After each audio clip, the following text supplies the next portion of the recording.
You'll think I'm crazy because it seems like it might be a little bit complicated, but there is kind of a method to my madness. Day one, you just don't have the history and the ammunition and the list and all those kind of things. When you have enough data, when you have enough history in your pixel and things like that, you almost don't even need interest. Ever wonder how those e-commerce brands you admire do it?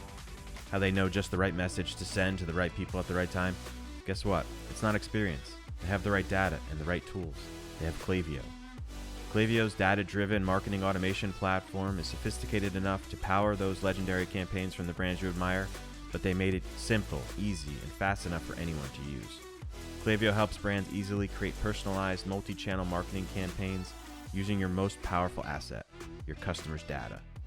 Klaviyo integrates with all leading e-commerce platforms, helping you use your customer data in real time to send more relevant emails and SMS automations. Plus, building a marketing campaign is drag and drop easy. You can get started with your first campaign in under an hour and easily build from there with Klaviyo's best performing templates. Klaviyo gives you all the power of an enterprise marketing automation platform and none of the complexity, so you can compete with the big guys. No wonder more than 65,000 brands can't get enough. To get started with a free trial of Klaviyo, visit klaviyo.com/uncensored. That's KLAVIYO.com/uncensored. Today's episode is sponsored by ChatDesk. Many businesses receive a high volume of phone calls over the holidays. ChatDesk helps companies reduce calls by over 10% by deflecting calls to messaging and self-service. If you're looking to reduce the number of phone calls and voicemails flooding your business and lower the cost of customer support, our friends at ChatDesk have the solution for you. Shift your calls to messaging channels such as Facebook Messenger and shift your priorities back to your craft. Join the companies that conquer customer support with ChatDesk such as Vera Bradley, BarkBox, Thinx, and many more. For e-commerce uncensored listeners, ChatDesk is offering their call deflection service for free throughout the holiday season. Learn more at chatdesk.com/shift or click the link in our show notes.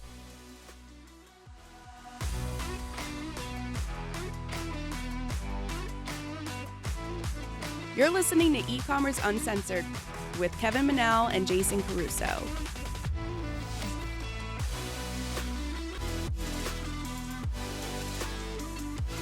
Hey everyone, and thank you for joining us on another episode of E-commerce Uncensored. My name is Kevin Manel, and I'm here with Jason Caruso. And it is serious crunch time with Black Friday, Cyber Monday coming up here soon, Jason. And you're going away again? I didn't want to mention that, but yes, I'm going away during. Are we gonna? Who's gonna fire us this year? We're gonna have to start getting used to that, Jason. I'm going away during Black Friday. Everything's gonna be fine. I still work when I'm away. The good news is, though, Kevin, is that my mother and my wife said to me today, because they want to go away when I get back from my golf trip, like Friday night into Saturday night, and it's Black Friday. And so, because I'm going away this week and then I'll be back next week. So they said to me, like, well, is it going to be okay for Black Friday, Cyber Monday? I said, well, aside from Kevin handling all that, first of all, second of all, all the work is done like this week. So like next week, it's kind of just like any like problems that come up. It's nice of them to think about you like that, though. I like that. Yeah. I mean, they know that that's a busy time of year. It's super smart for us to like just put our vacations like just back to back, just leading right up during to Black Friday. Yeah, right. The busiest time of year for e-commerce stores. But hey, today we're going to do something a little bit different, Kev, because you and I were supposed to get on a call and talk about one of our clients' Black Friday, Cyber Monday strategy. You were going to just tell me what's going on because I'm going away this week. You're going away next week. And I need to kind of know what's happening while you're gone, just in case I have to jump in and delegate it back to you. But you're really good at that too. Yeah, you see that, right? But so what we decided to do is like, instead of like having two calls, we decided to kind of double.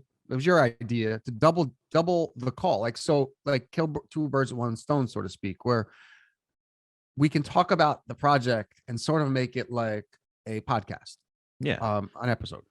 Yeah, and I'm not anticipating anything going wrong, but I think we both should have like an eye on it, and who knows what can happen. I was actually just because we had this conversation about the checklist of things to get ready, and um, you know budgets. I messaged our client that we're going to talk about the other day. I'm like, let's make sure you have your backup payments in place. Let's make sure there's no restrictions on your payment methods or anything like that. So like in the middle of this thing, nothing goes down and we don't get interrupted, because we know that like if that happens, if your ads go down, it could screw up the whole system, the whole like you get this roll going as the days go by, because it's very, you know, it's not a good strategy to run Facebook ads for 2 weeks and then shut them off.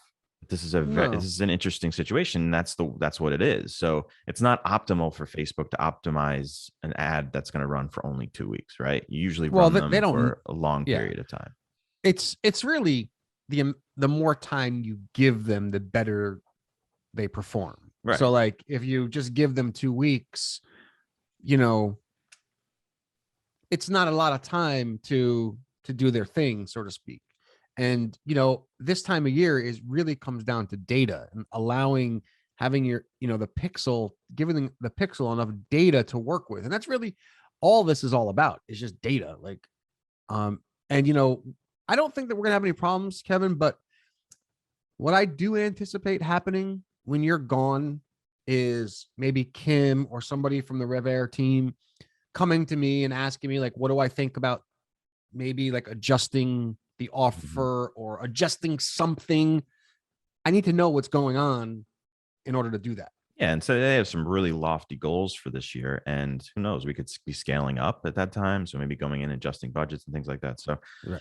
I mean, so another part of this getting ready for Black Friday is making sure that your ads are, we mentioned this in our checklist also, is making sure that your ads are kind of in the system and approved and ready to go and scheduled out ahead of time. So that's kind of like what I'm doing. So by the time you guys hear this episode, which is going to be the Thursday, week before Thanksgiving, our ads are going to be approved, they're going to be scheduled, and they're just going to be waiting to go. So we're not going to have to worry about any of that stuff. And so that's why, like today, my plan, I outlined all the structure because I went back to last year's Black Friday. And dude, the structure that I have here, we got an average ROAS of like 15. And the way I structure this is I structured in 3 buckets. Like I create a campaign for cold audiences, warm audiences, and then hot audiences is how I kind of label them. Now, let me ask you a question, because I am not, I don't want to say that I'm not, I don't want to say that I'm against the cold, the warm, the hot funnel thing, right? That was like the big craze. I just haven't yet seen evidence personally, and we've worked with a lot of brands. I haven't really seen evidence of that process working the way that everybody intends on it working. But what I do notice is that when you break them up into 3s, you can see a little bit easier what's happening, right? Like you can kind of see which one of your buckets, as you say, is doing the heavy lifting, because we're running ads for ourselves right now, Kevin, for the journal. And every day they perform differently. And each of the buckets or the interests or the no interests or whatever I'm doing or what we're doing, it changes from day to day. So have you seen any evidence of that actually working the way it's in?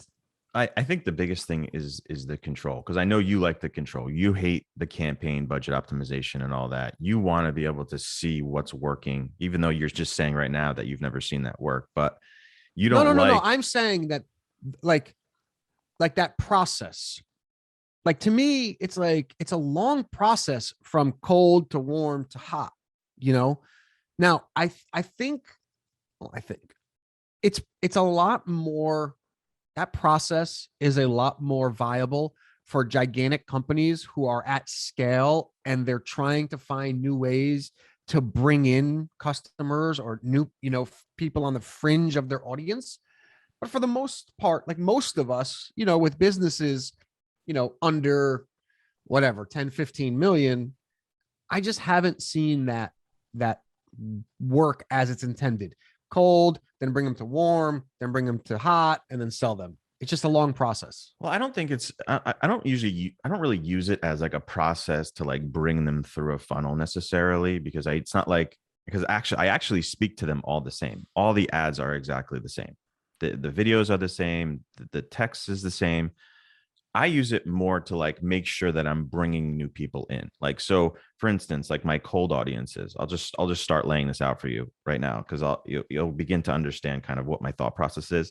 And I think as we go through, you'll think I'm crazy, because it seems like it might be a little bit complicated, but there is kind of a method to my madness. So I start with the cold audience, and why I break them apart from everything else is like so that I can ensure that I'm using my budget to bring brand new people in, and I'm not getting that overlap. Because if you, like, I do a lookalike audience, which is one of my ad sets that I do in my cold audience. So I do lookalikes for people who have added to cart, initiated checkout, or purchased, and also my Klaviyo list, because as you know, you can sync up your Klaviyo lists with a Facebook audience. So I can bring the people who are on my Klaviyo list, and I can make lookalikes of those people. So that's like one ad set right there, lookalikes.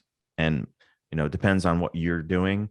You can have any kind of lookalikes that you want, but I do have a specific ad set for just lookalikes.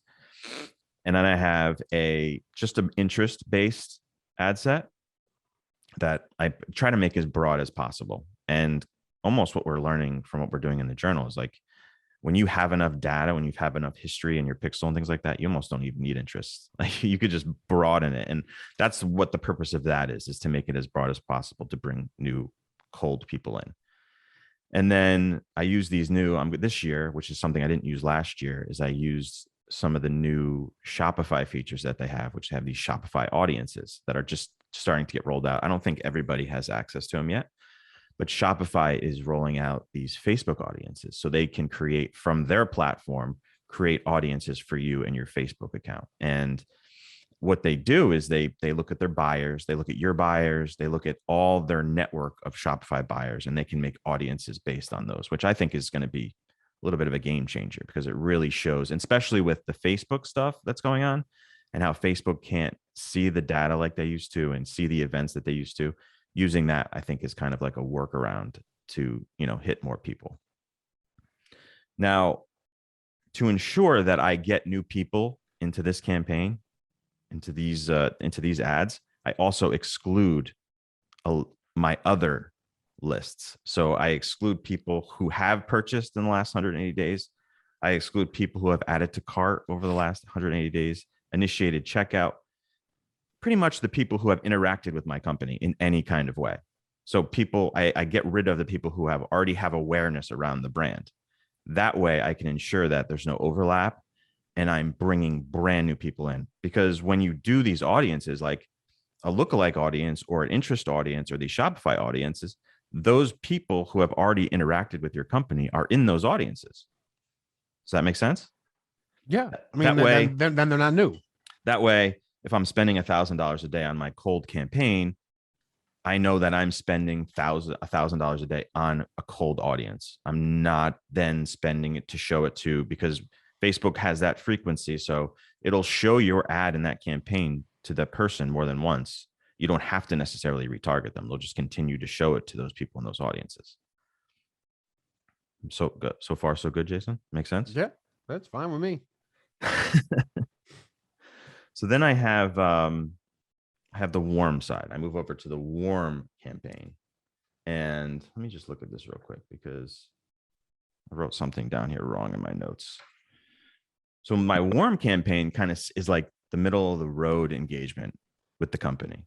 So it's not people who have, added to cart or on my list, people who have just engaged with the company. So video views. So a lot of our ads all year long, we run a lot of influencer video ads. So I take all the people who have watched our videos to 75%, pretty highly engaged people. 75% of a video view is pretty highly engaged over the last 180 days. And again, speaking of the 180 days, which is a little broad, though. That's a little broad. It's broad, but it's still warm. They know who we are. They've heard of us. And just a side note on all these you'll hear that I do 180 days, which is the maximum window of audiences. Cause I kind of like, normally I wouldn't do that. Right. Like Just for Black Friday, Cyber Monday, Yeah. you're doing that. Normally I do like a 14 to a 30-day window because it's more of a highly engaged person. They're closer. But now that people are in that mindset of Black Friday, Cyber Monday, I open it up to all the people who have done it over the last 180 days. So I got video views to 75%, just traffic to the website over the last 180 days. And I also do the Facebook and Instagram engagement that has happened over the last 180 days. Now, again, with this list, with this campaign, I then exclude. I need a glass. I need a drink of water. I'm talking more than I usually do. You're not used to this. Again, with this list, with this campaign, I then exclude the hot campaign people. So the people who have highly engaged with the company, which is the people who have added to the cart over 180 days, initiated checkout, or purchased in the last 180 days, as well as some of my Klaviyo lists. So I make sure that my warm campaign doesn't overlap into my hot campaign. And you see how I'm not really moving them down the funnel. I'm just making sure that my campaigns are hitting the people that I want them to hit and not the people that are in the other campaign. You see how that's kind of what I'm doing. It's not as much like, as I think your first thought was, like it's a funnel. Like I'm moving them down, like I'm speaking them to them one way. Then in this one, I'm speaking to them a different way. And then I'm like kind of moving them down. This was just a structure to make sure I'm using my budgets efficiently. Yeah. I mean, I like the thought process in that. And I think it keeps it nice and clean. And I also think that it allows you to kind of see what's working and what's not. And the other thing is, it also allows us or you or whoever's managing the account, like if let's just say all three of them are working together, but one of them isn't working, you can, although I don't recommend this because we've turned things off and changed the dynamic of how all of it works, but you can say like, look, okay, this is not really doing anything for us. We're kind of just spending money on it, especially if it's like the hot people, because if the hot people aren't buying, now you got a problem. Maybe it's a messaging thing, maybe it's an offer thing, whatever. So it allows you to kind of see, what's bringing in people, what's bringing in the sales, what's bringing in the clicks and that kind of stuff. And I like that. I like to see where everything is coming from, because then it allows me to understand, because like Facebook wants you to like stack all this shit together, but then like you don't know what's happening, like what's working, what's not working. Is it the lookalike audiences? Is it this audience? Like, so I like doing it like that because I can clearly see what's going on, and we can learn from that. Ever wonder how those e-commerce brands you admire do it? How they know just the right message to send to the right people at the right time? Guess what? It's not experience. They have the right data and the right tools. They have Klaviyo.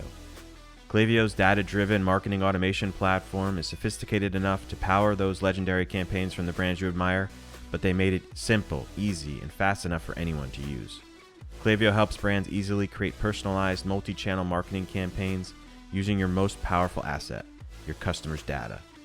Klaviyo integrates with all leading e-commerce platforms, helping you use your customer data in real time to send more relevant emails and SMS automations. Plus, building a marketing campaign is drag and drop easy. You can get started with your first campaign in under an hour and easily build from there with Klaviyo's best performing templates. Klaviyo gives you all the power of an enterprise marketing automation platform and none of the complexity, so you can compete with the big guys. No wonder more than 65,000 brands can't get enough. To get started with a free trial of Klaviyo, visit klaviyo.com/uncensored. That's KLAVIYO.com/uncensored. Today's episode is sponsored by ChatDesk. Many businesses receive a high volume of phone calls over the holidays. ChatDesk helps companies reduce calls by over 10% by deflecting calls to messaging and self-service. If you're looking to reduce the number of phone calls and voicemails flooding your business and lower the cost of customer support, our friends at ChatDesk have the solution for you. Shift your calls to messaging channels such as Facebook Messenger and shift your priorities back to your craft. Join the companies that conquer customer support with ChatDesk such as Vera Bradley, BarkBox, Thinks, and many more. For e-commerce uncensored listeners, ChatDesk is offering their call deflection service for free throughout the holiday season. Learn more at chatdesk.com/shift or click the link in our show notes. Yeah, and when you're trying to break up budgets and now you get to the hot campaign, that's the last kind of level to this, is the people who have added to the cart over the last 100 days. Remember, these are the people that I excluded in the other campaign. So I got people who have added to cart over the last 180 days, people who have initiated checkout in the last 180 days, which really kind of overlap because you have to add the cart to initiate checkout. But I just make sure they're in there. And then I bring in my Klaviyo profiles. Like I have a all profiles not suppressed list, non-buyers that are, they have really good engagement on their email, but they've been getting our emails. They've been seeing us regularly. So I consider them like a hotter audience. Now, the point of that is that it's this hotter campaign is a much smaller audience compared to, your millions and millions of cold people. So you have to allocate budget appropriately to smaller audiences, just because you're just gonna, and I look at it now and I'm seeing, like, we ran this structure last year and our frequency on the hot was like 11, which is really high. So when I look at that, like, I could have spent less budget there and more budget to bring, new people in instead, because that audience is just broader. Now, it's very clear to me how this worked. Like it's like the cold campaign got an almost 11x return. The warm got a 15.5 ROAS, and the hot got a 21. And you can see how it gradually got higher because obviously the more engaged people performed better. But it just gives you that clear picture structuring it this way. And then, you use campaign budget optimization, and I break the ad sets up so that the audiences I talk about, like, I don't necessarily stack them all in one ad set. So for instance, in my cold campaign, I have two ad sets. I have the lookalikes and I have the interests. And I let Facebook optimize those, my overall budget between those two ads. And then I have my warm campaign, I have the traffic, I have the engagement, and I have the video views in their own ad set. Because then I can then look at those performances individually, and those were basically all the same. But Facebook will serve it up to whichever one of those groups is performing the best. So now, just so I understand what you're doing here, you are basically going to leave 3 campaigns on during the duration of Black Friday, Cyber Monday. Those 3 campaigns will stay on the entire time. And if anything underperforms or outperforms or whatever, you'll just either add a new ad set, add a new ad, but those campaigns will always just stay on, basically. Yeah. And most likely, if something's not performing, if you do the campaign budget optimization and one of the ad sets is not performing, Facebook should be not serving as much traffic to that ad set. They should be using the other ones, pushing more budget to the other ones. So if the lookalikes aren't working, it's going to take my interest in my Shopify list and it's going to push more money to those. That's the way it's intended. That's what they say it works. But when I look at this, it was kind of like an even split, and like they were all working. I mean, and this is for like, this structure is, we're focusing on like one product. We're focusing on a hero product. And then I have another campaign, which is just like a dynamic product ad, which handles all their other products, because they have like these, accessories and hair care products that they sell as well. And I just retarget like all the customers that they have. And I just use these dynamic product ads to show them other products because they're running an offer on those products as well. So that's kind of like a side project that kind of just runs as well. But yeah, I mean, that's pretty much it. I mean, last year we just let it run, and I just kept an eye on it. It killed it. Again, I said like 15 ROAS amongst these 3 campaigns. Awesome. Okay, now that's the Facebook strategy. In terms of email, because email is a big part of all this as well. Well, yeah, I was thinking about that too. I was like, you got to remember too, we're we're running ads on different channels as well. You know, we got Google as well. That's going to be retargeting them on the shopping. We have, you know, brand awareness ads on Google and email, of course. Like we're going to be emailing a lot. Yeah. One thing that I think I need, or I'd like everybody to, you know, make sure they understand is that we're not testing offers at this time, right? Like we have an offer. We know we've kind of just used something similar to last year because we know it kind of works. And we're not going to be testing various offers, right? Yeah, we've actually been running this offer. We've been testing this over the last 2 weeks. We've been doing, I think we may have mentioned this on a previous podcast, you know, giving your early access to your email list, testing offers on your email list, seeing how they run. And we, you know, we found a high converting offer that really works, and we're just going to use that.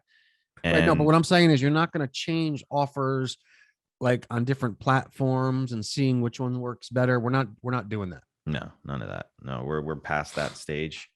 And it's, you mentioned email. It's like our Facebook ads were a little bit slow leading up to Black Friday, but as soon as we started sending these emails with the offers in it, like you could see a total difference in our Facebook ads. So it's a clear indication that like all these different channels are helping everything. So it's like you need all these pieces in place and working together in order for this to be the most successful. And I think that's like the biggest challenge like for a new business. Cause you know, you and I talk about this a lot when we talk about like creating new businesses is like day one, you just don't have the history and the ammunition and the list and all those kind of things to take advantage of some of these things that we're talking about, right? Like you kind of have to, and that's why like starting slow and being methodical about growing a business and not being impatient and thinking that the business is going to go from 0 to 20 million overnight. You know, there is a process that you have to go through. And, you know, this particular brand, you know, Rev Air, we've been with them for a really long time and we've been kind of helping or working with them since almost like year, 2 of them being in business, something. Yeah, they were in business for a year, I think, before we started working with them. Yeah. Yeah, for like a year. And so we've gone through this with them where like what we can do today with their brand is so much different than what we could do 2 or 3 years ago. Yeah, it's like we're sitting here talking about this structure and I'm thinking about it, it was never this easy. I'm not gonna say it's easy, but like it wasn't so clear. Wasn't when we so first clear, started, right? It was like there was a runway to get to this point. Yeah, well, because we didn't know what like we figured out the offers. I mean, I remember to this day we were in the office and we were like talking to them about like the price point we thought that the product needed to be at to sell, and then like, you know, we had this offer that was killing it, and like they wanted to change it for Cyber Monday. We're like, what? Why? It's working, you know. I remember that day we were in our new office, like the executive office. You remember that? Yeah. And and now we look at it and we told them this year, we're like, we're not doing that. Nope. We're not changing things. We're going to make it so that the whole thing can run during the whole Black Friday. Because again, the more time you can get these ads, give Facebook to work, the better. So if you're going to run a Black Friday ad for 7 days and then change it to be Cyber Week or whatever, you're starting over. You go right back into that learning process. At least if you have like 20 days, a 20-day span, you're getting the most out of your money. You know, I've definitely, as we've done this more, Kevin, like I've definitely got less obsessed about daily return on investment, ROAS, and I look at it more like a long term. Yeah, because like every day is different, and some days you're going to make money, and some days you aren't. It's just the way it is. Just the way your audience, your customer, your persona interacts with social media changes day to day. Yeah, like our journal, the Journal of Wildlife Photography, every single Monday is bad. But we can't turn the ad off because you're going to start screwing things up. So we leave it on. And I think we wouldn't have done that couple years ago. Right. Like, oh God, today it didn't work. That's it. It's going off. Yeah, let's set schedule so it'll go off on Monday. It'll come back on Tuesday. It'll run. Yeah. No, we would Now have it's just done like- that. Or I would have. You would have turned it on in the morning, and I would have went home and turned it off at night. Matt, do you remember those days, dude? Like that. Oh my God. We would be at the office like two like kids and be like, all right, we're doing this. It was like $100 a day. We thought it was like a big deal, you know, like, oh my God, $100. It's like you would go home and we would be at like $75. I'd be like sweating. I'd be like, oh my God, I gotta turn it off. Yeah. Real quick, the last thing I wanted to touch on was just the ad itself. And because I told you guys at the beginning that like I kind of keep it all the same. Like I the messaging is the same because I don't during this time period, I don't beat around the bush. Like I don't like I'm not at the point where I'm trying to bring people in and just get them to feel good about my brand. I'm trying to sell them, you know, so I'm talking about Black Friday in my ad. My creative have Black Friday, Cyber Week all over them. And my ad text has the offer in it. Like it's just, I'm not like messing around. Like I'm just going right after it. And I think that's what you have to do. There's the time for brand awareness is kind of like past now. So you have these 2 weeks to sell. Yeah. And, you know, I think that's like a big, another thing like to think about is like this time of year specifically, there are clear lines that you don't necessarily have during the year. Like, you know, we are now in selling mode. Right. It's like, buy. It's like, we're not beating around the bush. It's like, buy my shit. Right. Like, Exactly. whereas like the rest of the year, there is no real hard stop or hard lines or that kind of stuff. Like, it's like whatever kind of anything goes, so to speak. Yeah. You don't need Depending that. on your, We talk about that curiosity, having everything. We don't want that really anymore. We just want to tell them what it is. Go now buy it's just it. it's time to buy. But Cool. all right, Kevin, I think that's helpful for people because I think people like, you know, we get on these podcasts, we talk about all the success we have, and you know, I think sometimes it leaves a lot to people's imagination, but you know, you basically just laid out exactly what we're doing. Exactly. Like, Yeah. outside of the offer. I mean, the offer, like I said, you should know what your offer is by now.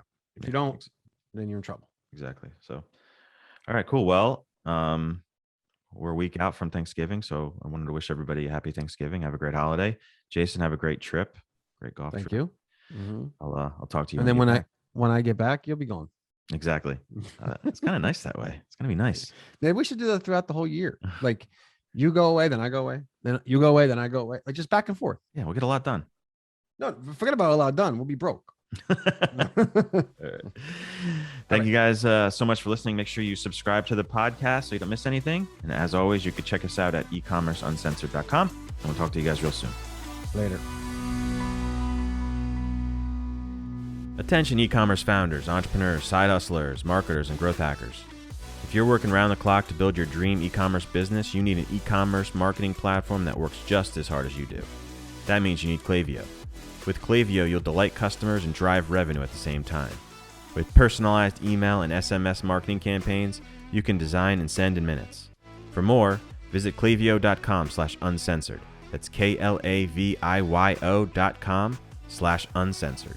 Today's episode is sponsored by ChatDesk. Does your business receive a high volume of phone calls? You can deflect over 10% of your calls to Facebook Messenger and save up to 80% of your support costs.